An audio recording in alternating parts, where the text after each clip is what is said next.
Sudah lanjut. Soal keempat. Hal na'budullaha khaufan wa tama'an? Apakah kita beribadah kepada Allah khaufan karena takut, wa tama'an dan harap? Bisa karena, bisa dengan. Apakah kita beribadah kepada Allah dengan rasa takut dan harap?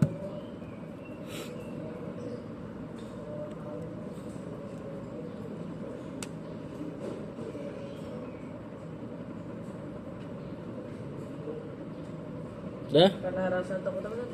Khaufan takut, tama'an harap. Harap.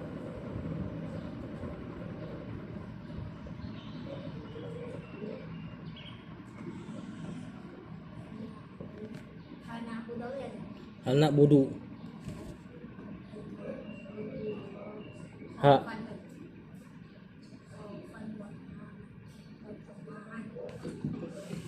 Udah? Naam, ya. Na'buduhu, kita beribadah kepadanya, kadzalika, seperti itu. Kita beribadah kepadanya, hu-nya itu Allah. Kadzalika, seperti itu. Na'budu beribadah. Kepadanya. Kadzalika benar. Kadzalika, seperti itu.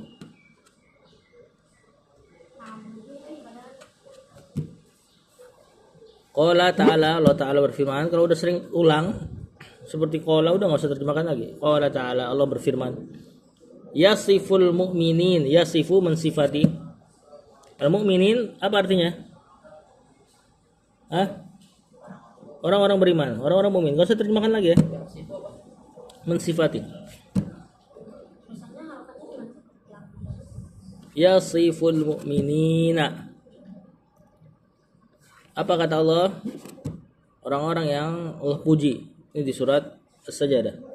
Yad'una rabbahum, mereka beribadah kepada Rabb-nya.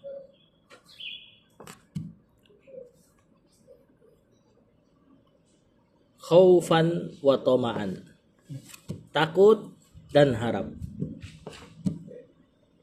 Mereka yad'u bisa bermakna beribadah atau boleh dalam kurung berdoa.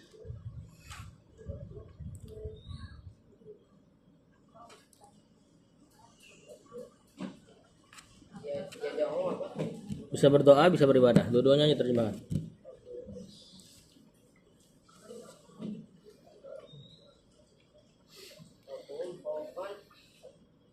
Tadi untuk terulang khaufan di pertanyaan. Udah terulang, udah biarkan aja, nggak usah terjemahkan lagi.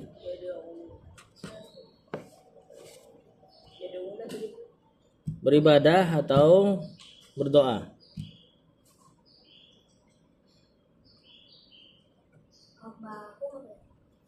Robnya, Rob mereka.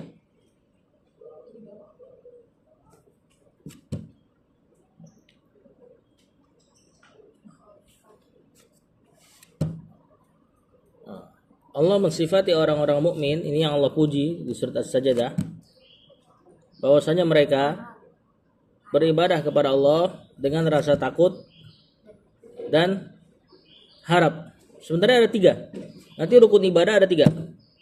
Cinta, kemudian takut, kemudian harap. Ini mesti ada 3 ini. Ya. Dan di sini Allah puji mereka dengan 2. Takut dan harap. Atau tomak di situ ada makna cinta juga. Harap sambil mencintai sesuatu. Nah, ini mesti terkumpul pada seorang hamba ketika beribadah secara umum. Pahamin ini ya. Bahwasanya antum mencintai zat yang antum ibadahi, yang dia ngasih antum mata, yang dia ngasih antum telinga, ngasih antum kenikmatan makan, kenikmatan minum, kenikmatan berkumpul sama orang tua. Nikmat-nikmat banyak itu yang harusnya menuntut rasa cinta. Kasih antum kecondongan sama perempuan misalnya. Ya. Kasih antum kecondongan kenikmatan bermain bersama adik, bermain bersama teman, jajan-jajanan yang enak. Yang Allah kasih tanaman-tanaman yang rimbun buat antum, makanan hewan-hewan yang bisa dimanfaatkan. Nah, ini harus menuntut rasa cinta. Maka ketika sudah cinta sama zat ini, Allah, maka haruslah antum harapkan dari kasih sayangnya, rahmatnya, masuk ke surganya, kan gitu kan? Dan haruslah antum takuti apanya? Hah? Azabnya tentunya. Nerakanya, hukumannya. Nah, mesti kumpul 3 ini nih. Dan tidak boleh tidak imbang. Misal, nanti ada kaum muslimin yang dia itu beribadahnya nggak pakai rasa cinta, nggak pakai rasa takut. Afwan, nggak pakai rasa cinta, nggak pakai rasa harap. Afwan. Nggak pakai rasa takut, nggak pakai rasa harap. Cinta aja. Klaimnya saya mencintai Allah. Saya beribadah karena cinta. Saya nggak ngarepin surga, nggak takut sama neraka. Kalau memang saya cinta sama Allah lalu Allah masukin ke neraka, ya udah nggak apa-apa. Kata dia gitu. Nah, ini nanti ada sebagian kaum muslimin berakidah seperti ini. Ini namanya orang-orang sufi. Ya, dia nanti kalau ditanya, terus gimana cara kamu ibadah sama Allah? Udah, pokoknya saya ibadah aja. Saya zikir ini dan itu. Biarin Rasul nggak ajarin. Yang penting saya terasa nikmat. Kata dia gitu. Nggak takut masuk neraka, nggak apa-apa. Saya ridho kalau Allah masukin saya neraka, saya ridho, katanya gitu. Nah, ini tentu bahaya sekali akidah seperti ini. Sedangkan Rasulullah SAW ajarkan kita untuk minta sama Allah surga dan minta dijauhkan dari neraka, dia bilang nggak apa-apa. Nah, ini kalau rasa cintanya terlalu menonjol, rasa harap dan takutnya ditinggalkan.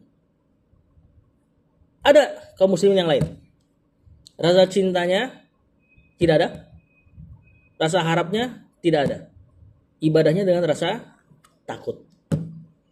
Sampai-sampai dia selalu cari jalan pintas gimana caranya selamat masuk dari neraka. Afwan, gimana caranya selamat dari masuk neraka, benar. Gimana cara selamat dari masuk neraka? Dia ketakutan. Dia ibadah dalam keadaan rasa takut. Pokoknya kalau ada jalan paling cepat menjauhi seseorang dari neraka, dia tempuh. Kadang-kadang tidak pakai ilmu. Nah, inilah nanti orang-orang ekstremis kiri, orang-orang khawarij. Orang-orang yang nanti dia bisa sampai melakukan hal-hal yang ekstrim seperti bom bunuh diri, seperti membunuh pemerintah dan sebagainya, ngebom di pos polisi dan sebagainya. Dianggap itu jihad. Nah, ini karena beribadah dengan rasa takut doang, biasanya mudah direkrut oleh kelompok-kelompok seperti ini. Pemuda-pemuda yang ketakutan, ditakut-takutin sama hari kiamat. Udah, dunia bentar lagi kiamat dan sebagainya. Ya, udah nggak ada jalan menuju surga kecuali ini. Ayo kita bom bunuh diri misalnya. Nah, dia menempuh itu karena ketakutan. Akhirnya dia cari jalan paling pintas. Nah, ini kalau condong dengan rasa takut. Satu lagi, berarti ekstrem kiri. Ini sekarang ekstrem kanan. Yang dia beribadah cuman dengan rasa harap. Dia saking berharapnya sama kebaikan Allah, sampai nanti dia akan katakan, gak apa-apa kita bermaksiat. Yang penting sudah syahadat la ilaha illallah, Allah akan ampuni. Gak apa-apa kita dosa, kan Allah maha pengampun. Nah, ini. Padahal kan juga Allah katakan Allah kejam. Allah bukan kejam ya, Allah pedih siksanya. Dia cuma bermain di sifat Allah maha pengampun, maha pengasih, maha penyayang. Gak apa-apa maksiat. Sampai puncaknya nanti orang seperti ini, dia mengatakan orang Kristen juga bisa masuk surga, orang kafir bisa masuk surga, karena yang penting la ilaha illallah. Ya, padahal orang Kristen tidak la ilaha illallah tentunya. Cuman kebetulan aja mereka menamai Tuhan mereka dengan Allah atau Allah kalau bahasa kita. Ya, cuman kan masalah mereka adalah ketika ibadah dipalingkan kepada Nabi Isa. Masalah mereka di situ aja. Nah, ini yang beribadah dengan kebanyakan rasa harap. Biasanya pintu pertamanya, dan ini banyak di Indonesia nih yang beribadah dengan rasa harap. Pintu pertamanya dia mulai berani ninggalin sholat. Ketika diingatkan tentang sholat, dia bilang, emang harus sholat. Yang penting kita baik, insya Allah masuk surga. Yang penting kita baik sama orang, insya Allah masuk surga. Udah nggak usah neko-neko. Yang penting kita nggak ganggu orang, insya Allah masuk surga. Ini pintu pertamanya nih. Dia berani melakukan ini. Atau kalau perempuan disuruh jilbab, yang penting jilbabin hati. Percuma pakai jilbab tapi mulutnya nyakitin, misalnya kata gitu. Mending saya nggak pakai jilbab tapi hatinya baik, katanya gitu. Dan Allah nanti akan masukkan ke surga orang-orang yang berhati baik walaupun nggak pakai jilbab, kata dia gitu. Ini pintu pertamanya nih. Lama-lama dia bisa geser. Sampai ya udah, ya gue masuk Kristen aja lah daripada masuk Islam. Sholatnya sehari 5 kali, Kristen cuma seminggu sekali nyanyi-nyanyi misalnya. Yang penting hatinya baik masuk surga, kata dia. Nah, ini disebut murjiah, orang-orang liberal. Nah, ahlu sunnah yang kita berada di atasnya harus seimbang antara tiga ini. Atau kalau nggak seimbang minimal jomplang-jomplang dikit lah, jangan sampai habis. Misal kalau kita lagi dalam keadaan banyak dosa, habis bikin dosa, maka naikkan rasa takut, ya. Dan juga kalau kita lagi taubat, naikkan rasa harap, gitu loh. Nah, ini dimainkan, ini amalan hati yang bisa dimainkan. Adapun cinta harus tetap lempeng, ya, nggak boleh langsung jomplang banget, harapnya tinggi, takutnya habis, atau takutnya tinggi, harapnya habis. Nah, ini yang Allah puji kaum muslimin untuk beribadah dalam keadaan ini, takut plus harap. Ini makna pertama, ibadah. Gimana kalau dalam ayat kata Allah yad'una rabbahum, mereka berdoa kepada Allah khaufan wa tama'an, takut dan harap. Gimana cara berdoa tapi takut sama harap? Takut sama harap kan perkara yang kontradiktif. Kalau antum takut biasanya gimana mau ngarep? Kalau antum ngarepin sesuatu biasanya enggak terlalu takut. Nah, gimana cara berdoa? Kumpulin rasa takut, kumpulin rasa harap. Coba, siapa bisa jawab? Mer, tambahin air. Siapa bisa jawab? Gimana cara berdoa? Ya. Kok pakai rasa takut sama harap? Maksudnya ketika doa tuh, antum takut apa? Ketika doa, antum harap apa? Allah Maha Pengabul doa. Allah katakan Allah Maha mengijabah doa. Berarti kan kita harap. Benar gak? Enggak, doa mintanya. Minta. Ini bukan ibadah nih. Ini kan tadi kita baru bahas ibadahnya. Sekarang kita bahas da'a yada'u, maknanya doa. Gimana cara kumpulin doa dengan rasa takut dan harap? Kaukab bilang takut nggak dikabulin. Sedangkan Allah Maha Pengabul doa. Mujib, Maha dekat, Maha mengijabah doa. Berarti harusnya kalau kita tahu sifat Allah seperti ini, kita harap apa takut? Harap. Ini pertama nih. Antum berharap Allah kabulkan doa. Ini bukan ibadah nih. Ini kita lagi sempitin kemana doa. Kalau tadi ibadah harus selesai. Ibadah harus terkumpul tiga: cinta, takut, harap. Nah, kalau doa di sini kita main harap sama takut aja nih. Harap, berharap Allah mengabulkan doa kita. Terus apa yang kita takutin? Enggak, doa, bukan ibadah. Ketika antum berdoa, apa yang antum takutin terhadap doa antum? Kalau harap, iya, kenapa? Kan Allah Maha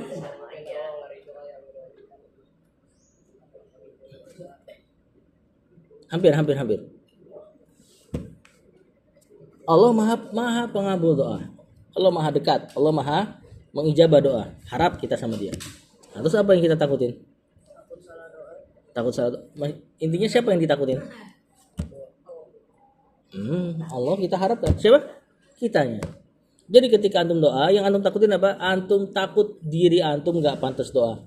Antum takut diri antum tidak layak berdoa. Sebagaimana ketika antum misal naruh proposal ke kelurahan. Kita berharap sama Pak Lurah yang teman kita. Tapi yang kita takutin apa? Kita takut proposal kita nggak lengkap. Paham nggak? Dan kita tahu padahal nih Pak Lurah ini baik banget. Ini hanya pendekatannya, tidak menyamakan Allah dengan Pak Lurah tentunya. Maksudnya seperti inilah kira-kira. Ketika antum mengajukan proposal kepada orang-orang yang berhak, maka antum harap kebaikan dia dan antum takut akan kekurangan siapa? Diri sendiri. Ini kumpulkan ketika lagi berdoa. Harapkan jawaban dari Allah dan takutkan pribadi antum yang mungkin tidak layak berdoa. Berarti gimana? Berarti kita tempuh gimana caranya kita layak berdoa. Pakai baju yang bagus. Ucapkan kalimat-kalimat pujian dulu. Sebagaimana di Al-Fatihah. Al-Fatihah itu kan doa. Apa doa di Al-Fatihah? Nah, doanya kan cuma di ihdinas siratal mustaqim sampai habis kan? Di awal tuh apa? Di awal tuh cuma pujian-pujian. Seperti inilah antum disukai beradab dalam berdoa. Puji dulu Allah, kemudian baru minta. Jangan terlalu to the point. Ya Allah, kau sudah tahu mauku, maka kabulkanlah. Jangan kayak gitu. Dipuji dulu ya. Ditempuh sebab-sebab terkabulnya doa. Makanan yang halal, pakaian yang halal, ini juga jadi penentu doa dikabulkan apa enggak. Apalagi misalnya waktu-waktu berdoa yang istijabah. Apa aja misalnya yang antum tahu? Waktu sore habis asar. Saat hujan habis asar. Antara azan dan iqamah. Habis asar kapan? Kalau Jumat, habis asar kalau Jumat. Kalau enggak Jumat ya enggak, kecuali kalau hujan ya. Apalagi misalnya sepertiga malam terakhir, lagi dizolimi sebelum buka puasa. Terus bahkan bukan sebelum buka puasa ya, orang yang puasa seluruh waktunya ijabah. Pakai baju, berarti kalau nggak pakai baju nggak ijabah. Apalagi misalnya orang tua mendoakan anaknya, ini juga ijabah. Apalagi kalau ternyata berkumpul waktu itu. Gimana misalnya berkumpul waktu itu? Habis azan dan iqamah hujan. Terus antum dizolimi misalnya. Hari Jumat enggak. Terus antum puasa lagi. Kalau Jumat kan tadi asar ya. Maka ini sesuatu yang disukai untuk antum berdoa lebih-lebih. Intinya ketika berdoa antum kumpulkan rasa cinta dan rasa harap dan takut. Harap kepada Allah pengabul doa, takut kepada diri sendiri yang kurang layak berdoa. Ini kalau doa. Kalau di sini yang diinginkan adalah ibadah. Ya, cuma sengaja Anda bahas sedikit masalah doa. Yang diinginkan adalah ibadah. Ibadah kumpulkan rasa takut, harap plus cinta tambahan. Tentunya apa yang dicintai Allah, yang baik terhadap antum. Apa yang diharapkan rahmatnya. Apa yang ditakuti azabnya. Kumpulkan 3 ini, dan ini semua ada di Al-Fatihah. 3 rukun ini. Di mana kita memetik bahwasanya ibadah harus ada rasa cinta? Di ucapan antum ketika mengatakan alhamdulillahi rabbil alamin. Alhamdulillah itu pujian karena cinta. Ya, dalam bahasa Arab pujian banyak bahasa Arabnya. Di antaranya hamidah yahmadu hamdan. Ini yang di alhamdulillah. Ini memuji karena zat. Kalau memuji karena perbuatan pakai syakara yashkuru syukran. Antum sering dengar kan? Syukran. Kenapa antum mengucapkan syukran? Itu kan bahasa kita terima kasih. Bahasa artinya itu memuji. Syukron, aku memuji kamu atas apa? Kenapa antum bilang syukron? Atas kebaikan. Ya kan? Enggak ada antum habis digempleng, kepalanya syukron, enggak ada. Ya. Nah, syukron ini pujian karena perbuatan.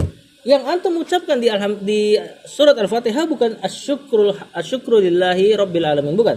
Tapi alhamdulillah pujiannya lebih puncak. Memuji karena zatnya. Seperti seorang laki-laki cinta sama perempuan. Kalau kita ini kita bilangnya alhamdulillah. Ya boleh. Alhamdulillah. Ya, ini pujian yang antum dapati, mungkin antum pernah ngerasain. Udah lumayan gede lah. Ketika antum suka sama perempuan. Biasanya perempuan kalau sudah antum sukain, dia ngupil kayak, dia ngapain kayak, antum ya bodo amat. Pokoknya gue suka aja sama dia. Dia lari-lari, teriak-teriak, bikin ilfil. Tapi antum suka sama dia, paham nggak? Ini nih, alhamdulillah. Maka alhamdulillah itu yang antum ucapkan sama Allah, apa? Antum memuji karena kebaikan zatnya, keindahan zatnya. Misal, Allah takdirkan seseorang yang lebih parah dari tempeleng tadi. Allah takdirkan seseorang amputasi kakinya, kecelakaan dan sebagainya. Apakah kita katakan syukron? Hebat kalau bisa katakan syukron. Tapi minimal kita katakan alhamdulillah. Apa doa Nabi SAW ketika terkena musibah diantaranya? Bukan. Ada yang pakai alhamdulillah. Tuh, gimana caranya kena musibah masih pakai alhamdulillah? Alhamdulillahi ala kulli hal. Ya tuh, ini doa yang Rasulullah SAW ucapkan kalau antum kena musibah. Gimana kena musibah masih bisa mengucapkan alhamdulillah? Tadi anak katakan, alhamdulillah pujian karena antum mencintai zatnya. Perbuatannya semua sempurna. Sama kayak suami ke istri baru nikah, ya istrinya kentut, insya Allah dia tetap sayang. Kentut di depannya berat misalnya, adu-aduan, insya Allah dia tetap sayang. Maka Allah lebih berhak untuk dilakukan ini. Kalau dia lama Nikah lagi. Jadi Allah lebih berhak untuk antum puji dia seperti ini. Yakni puji semua perbuatannya. Misalnya tadi, gimana kita bisa nangkep pujian sedangkan antum misalnya ditakdirkan amputasi. Gimana kita bisa tetap puji dia? Apa yang kita pikirkan coba? ini berterima kasih atas cobaan dari Allah. Iya. Tapi kenapa? Ini kan mungkin secara kasat mata mungkin kayak gimana sih dikasih copot atau misalnya kan, oh masih memuji. Dari sisi apa coba? Coba. Tawakal atas apa segala apa aja yang Allah berikan, Allah kasihkan itu. Ya, misalnya apa lagi? Dari sisi apa? Apakah perbuatan Allah amputasi kaki antum perbuatan yang terpuji? Perbuatan Allahnya. Terpuji insya Allah. Terpuji. Cuma dari sisi antum itu ujian apa nikmat? Ujian, musibah, ya kan? Dari sisi Allah itu perbuatan yang paling terpuji. Yang bisa jadi seandainya Allah nggak cabut itu kaki antum, kita nggak pernah jamin kaki kita bisa jalan kemana? Tempat maksiat dan sebagainya. Yang bisa jadi dengan putusnya kaki seseorang karena musibah, dia mendekat ke Allah. Paham nggak? Jadi dia beribadah kepada Allah. Yang seandainya dengan body yang lengkap mungkin dia membangkang. Pokoknya banyak hikmah-hikmah yang Allah takdirkan pada keburukan yang kita kira keburukan, itu ada kebaikan dari sisi dia. Kebaikan murni kebaikan. Makanya Allah itu disifati alhamdulillah. Bukannya juga ditambah penyakit itu gugurin apa? Menggugurkan penyakit? Menggugurkan? Apa yang digugurkan oleh penyakit? Apa yang digugurkan oleh penyakit? Dosa. Ya, terpuji lagi Allah di situ. Ya, dan seluruh takdir yang lain yang Allah uji seseorang, maka di situ perbuatan Allah sangat terpuji. Nah, berarti ketika kita mengucapkan alhamdulillah harus menimbulkan rasa cinta. Kemudian Ar-Rahman, Ar-Rahim. Allah Maha Pengasih, Rahman itu luas kasih sayangnya. Yang gara-gara nama ini orang kafir masih Allah kasih makan. Seandainya Allah tidak punya rahmat yang luas, ngapain Allah kasih makan orang kafir? Udah diciptakan, tidak mau beribadah, bikin aja mati kelaparan. Cuman enggak, karena luasnya kasih sayang Allah yang ada pada nama Ar-Rahman, maka mereka Allah kasih makan. Cacing-cacing dalam tanah Allah kasih makan. Semua kena rahmatnya. Ini rahmat yang maha luas. Ar-Rahim, inilah yang dengan nama Ar-Rahim ini antum masuk Islam. Antum lahir dalam keluarga Islam. Kalau Rahim, kasih sayangnya lebih khusus buat orang-orang yang dia cintai saja. Salah satunya Islamnya antum. Nah, kalau ketika mengucapkan Ar-Rahman Ar-Rahim, antum harus timbulkan rasa apa? Cinta udah, harap apa takut? Takut. Harap tentunya. Di mana rasa takutnya? Ketika ucapan apa pada Al-Fatihah yang menimbulkan rasa takut harus? Doa. Kita lagi ngomongin rukun ibadah. Malik Yaumiddin. Apa nih Malik Yaumiddin? Raja pada Yaumiddin apa? Hari kiamat. Rajanya atau penguasanya hari pembalasan. Din artinya pembalasan. Ya, kenapa Allah dikatakan rajanya hari pembalasan? Bukannya dia raja juga hari ini? Raja gak di hari ini? Allah raja, maharaja, raja di atas raja-raja. Kenapa Allah ikat kerajaan dia cuma di hari kiamat? Itu buat ngingetin antum. Itu hari di mana orang-orang yang mungkin hari ini jadi raja di sana nggak bisa apa-apa. Makanya harusnya nimbulkan rasa takut. Di sini mungkin banyak raja, sedangkan Allah raja. Tapi banyak raja yang sewenang-wenang nggak sama rakyatnya banyak. Ya, cuma nanti di sana atau orang-orang kayak gitu nggak ada apa-apanya. Allah satu-satunya yang merajai mereka. Makanya kan nanti ada riwayat bahwasanya Allah nanti katakan ya, di hari kiamat, mana raja-raja dunia? Aina mulukud dunia? Mana nih raja-raja dunia dulu? Ada riwayat Allah teriakkan itu pada orang-orang di padang mahsyar. Wah, itu seandainya kita dengar mungkin ngeri banget kita dengarnya. Mana nih raja-raja dunia? Misalnya Allah katakan seperti itu. Nah, makanya Allah katakan Malik Yaumiddin, Allah adalah raja hari pembalasan, hari kiamat, hendaknya menimbulkan rasa takut. Pas di Al-Fatihah dapat 3 perasaan itu. Cinta, harap, takut. Nah, ini kata Syekh, hal na'budullaha khaufan wa tama'an, apakah kita beribadah kepada Allah dengan rasa takut dan harap ya? Di antaranya Al-Fatihah. Di antaranya ayat ini, yad'una rabbahum khaufan wa tama'an. Satu hadis lagi. Dalil yang menambahkan keterangan bahwasanya kita beribadah harus menimbulkan rasa harap dan takut halaman sebelahnya ya. Wa qala sallallahu. Benar enggak? Halaman sebelahnya. Apa masih di halaman itu? Benar ya, soalnya takutnya beda cetakan. Nabi SAW bersabda, kali ini dari hadis, tadi Al-Quran, sekarang hadis. Nabi SAW pernah bersabda, as'alullahal jannata. As'alu, aku meminta. Allah al-jannata. Jannah apa? Surga. Insya Allah antum udah maklum artinya. Allah sama jannah udah nggak usah diartiin. Kecuali memang masih belum tahu. As'alunya itu, as'alu aku meminta. Wa a'udzu bihi. A'udzu. Apa arti a'udzu? Aku berlindung bihi dengan Allah minan nar, dari nar apa? Neraka. Maka ketika Rasulullah SAW juga berdoa minta surga, minta jauhkan dari neraka. Minta surga berarti ada rasa apa? Harap. Minta perlindungan dari neraka berarti ada rasa apa? Takut. Maka Rasulullah SAW pun punya rasa ini, harap dan takut. Minta surga, minta jauhin dari neraka. Ya. Maka nanti kalau antum dapati ada kaum muslimin yang mengatakan tadi, misalnya kalimat yang anak katakan tadi, aku beribadah kepada Allah karena cinta, enggak mengharapkan surga, enggak takut neraka, maka ini pemahaman yang menyimpang. Pertama Rasulullah SAW minta surga, minta jauhkan dari neraka. Bihi dengannya, dengan Allah. Hi di situ Allah.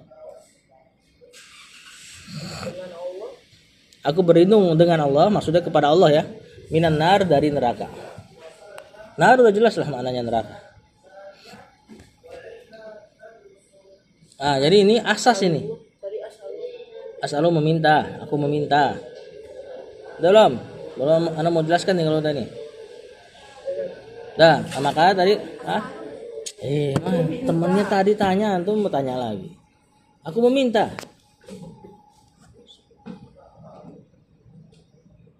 Tadi anak ulang ya. Maka ketika antum tahu Rasul pun mengucapkan ini, berarti Rasul pun mengharapkan surga dan takut terhadap neraka. Harap dan takut juga ada pada sifat Rasul SAW. Dan Rasul sebaik-baik teladan kita, ya kan? Betul. Maka jangan sampai kita ngerasa lebih hebat tadi dengan ucapan aku beribadah kepada Allah, enggak takut surga, enggak harap surga, enggak takut neraka. Ini ucapan yang tentunya sangat tidak tepat. Rasulullah SAW saja tidak seperti itu. Jangan melebihi Rasul dalam perkara-perkara yang kita kira kita bisa lebih baik dari beliau. Ya. Kita ulang. Apakah kita beribadah kepada Allah dengan rasa harap dan takut? Bahkan ada satu lagi, apalagi? Cinta. Apa dalilnya? Tadi surat Al-Fatihah. Bisa antum tambahkan. Atau ayat yang Allah katakan yad'una rabbahum khaufan wa tama'an. Mereka beribadah atau berdoa kepada Allah dengan rasa takut dan harap. Juga hadis Rasulullah SAW. Apa hadisnya? Apa artinya? Minta kepada Allah surga dan aku berlindung kepada Allah. Betul? Dari neraka. Minta kepada Allah berarti punya perasaan apa? Harap. Minta perlindungan dari neraka? Takut. Sallallahu alaihi Muhammad wa alihi wasallam.